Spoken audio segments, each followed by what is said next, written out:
Welcome to Small Potatoes. where we give you a naughty tease of our latest Patreon episode. Be sure to subscribe. Links are in the description. The anti-sex work people often have such rigid talking points that they don't get into an actual discussion. They refuse to have an actual discussion because they have no other points to make other than the verbatim of what they've been told. And Right. I don't think this person was ready for what was coming in the replies. I can only imagine, like it's making me stutter. I can only imagine when they saw their phone blow up and they were like, Yeah, but shit. that's just it. It would have blown up because it's not just what the replies were, but it's the sheer volume.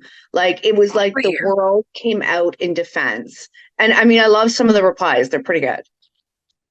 Let me read the original tweet, and we have to take a nod to that volume because I don't often study other people's analytics, but this blew my mind. We're talking 800K views, 1,200 reposts, 200 retweet quote things, 1,100 people bookmarked this thread. To me, that is the most telling because it's one thing to retweet and just be like, yeah. We can all retweet stuff that we just like in passing. No easier or longer than just a double tap, right? But to bookmark something on Twitter means I plan to revisit this or this matters to me. Like I have something to say about this. And that particular one just jumped out to me. So here's the original tweet from at the Well of Truth. That name is ironic. So I don't think these I love sex work girlies understand how little I care about taking away a job they enjoy in order to protect other women who don't enjoy it. Not even a concern. Don't care. Do another job. Oh. Riley, do you want to start off?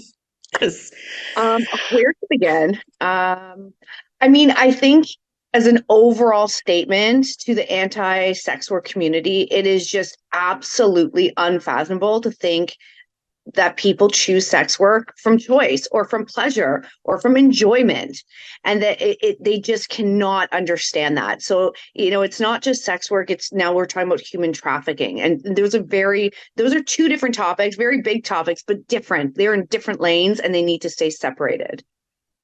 100%. And the anti-sex work people, the lawmakers, the conservatives out there, the evangelical crowd, everyone who's a crusader against sex work comes from that same standpoint.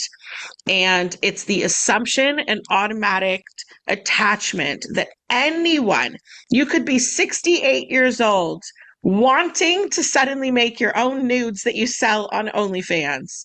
And the assumption by these people is that you're a victim of sex trafficking immediately is absolutely outrageous. But you said it nail on the head. The thought of this ever being some woman that just feels a little saucy and might want to make a little cash for her sauciness is absolutely unheard of or impossible, is crazy.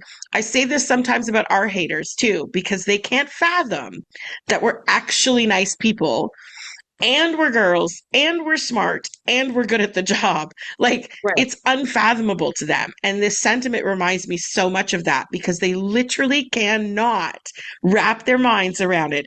It is why anti-sex work activists never consult with sex workers.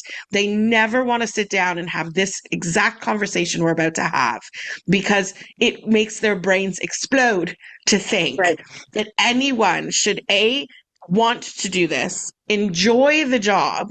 I mean, I know people that hate their regular jobs every day that have the most wholesome vanilla jobs that you could possibly have out there. And I know sex workers who love every moment of it. I mean, everyone has a bad day at work, but I know teachers that want to kill themselves every day before 9 a.m. I know people that literally work in hospitals and work in, child psychologists doing the good work. People that are out there doing good jobs, taking care of people that hate their job, hate their boss, hate their customers, hate their clients, hate their life, and dread every Sunday night keeps them up for the dread of Monday morning. And I know sex workers that skip to work. So Well, but They I mean, can't. sorry, I keep distracting from us reading these, but I want to, say to you, but also to our viewers, what Mm, would be the definition of a good job to you? It's going to be a right. job that you feel appreciated, paid well, has flexibility to create a schedule for yourself that works for your family, that's Yeah. enjoyable, that you make good connections, whether that be with your coworkers, your boss, whatever it is. Sex work provides that for people. If anything, it provides the easiest way to get to check off all of those boxes. You create your schedule, you make boatloads of money, you have orgasms. Like, this is a fantastic job. I just don't get the other side of it. I don't see it. I wish we could make that a political ad because that's powerful. It is. It's powerful because it's unfathomable to the other side. And Yeah. that is exactly what we fight against with the stigma all the time. Ask any sex worker out there.